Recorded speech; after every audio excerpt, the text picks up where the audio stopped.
Welcome to episode 2 of Total Carping. We're here today at my local park lake. It's called Goldsworth Park. It's in Woking in Surrey. It's renowned for being a tricky water. It's about 14 acres, and the bailiff seems to think there's around 200 fish in there. Biggest goes up to 37 pound, a fish called bronze common. Hasn't been out since last summer. I'm not setting my hopes for that fish because, well, it only comes out when it's fishing really well, and conditions are really good today, I have to admit, but I'm not confident in catching that fish. I don't know why, and I think most of the other anglers aren't, to be honest with you. So I've struggled getting myself together to get out of bed this morning. I was a bit late down here and I was a bit slow getting everything set up, but finally set up and we're here, and yeah, it's looking good, the water. I've got the wind blowing down into this corner, and I just thought I should go in this swim because I can intercept them coming up from that bottom part of the lake, because that's where the wind usually blows. So yeah, the left rod is on a zig, just out in the middle there. I flicked a marker rod around quickly this morning just to sort of gauge the depth, because I haven't really fished here before. And the right hand rod is on a pineapple pop-up, which I know does well in here, just out to that buoy out there.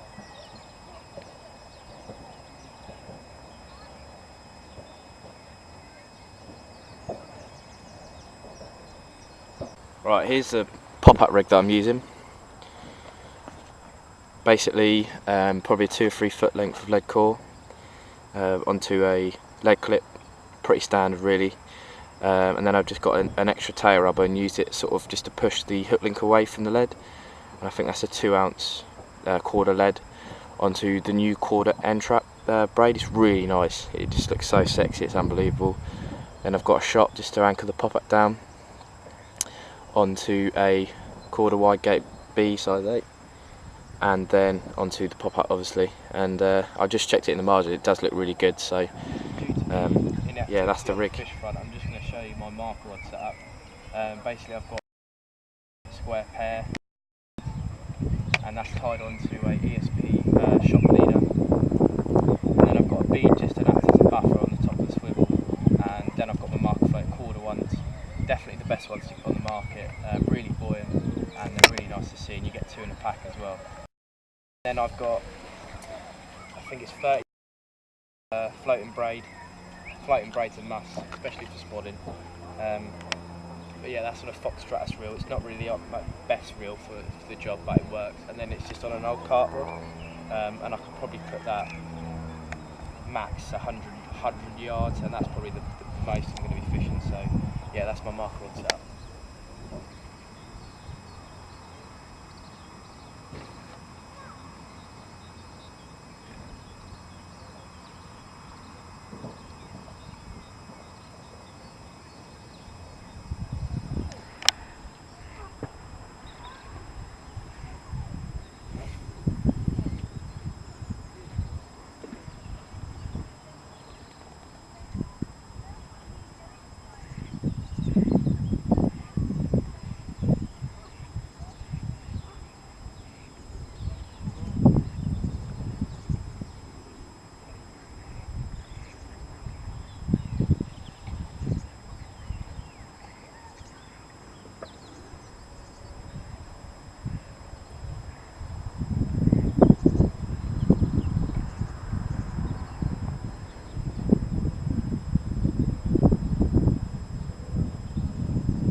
I spend a lot of time sinking my lines.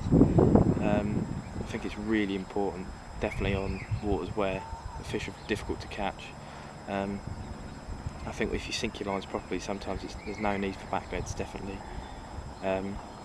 Yeah, I spend at least 2 or 3 minutes sorting my rods out, making sure everything's right. I mean, when you're blanking, you've got to look good, right? So that's what Ian McMillan told me at a tackle show.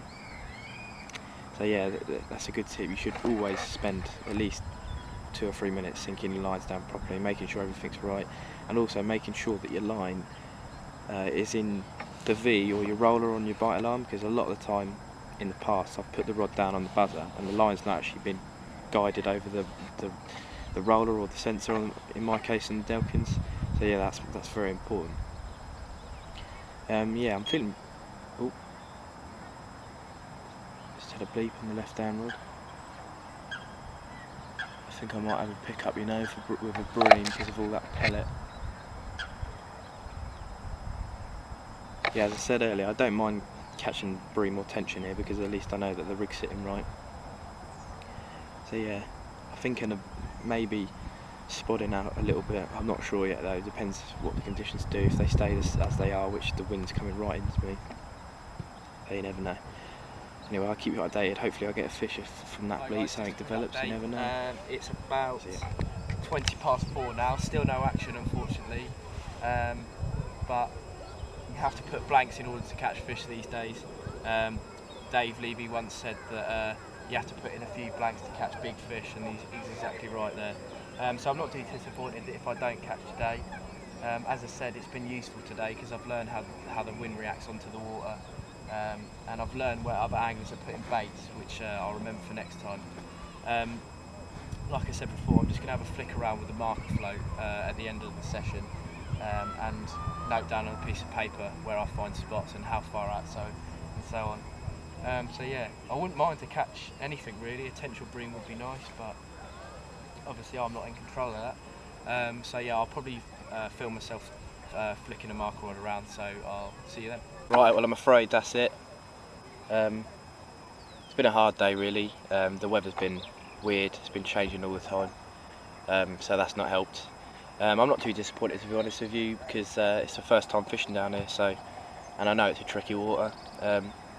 I've tried chopping the changes as much as I can to see if I can winkle sort of any fish out, but it hasn't been successful. So I've tried to include as much sort of rig footage and helpful information as possible, like my marker rod setup and stuff like that. But yeah, hopefully in the next video we'll include more fish action. I think I'm going to be going to an easier water, maybe Fort Blee in Egham.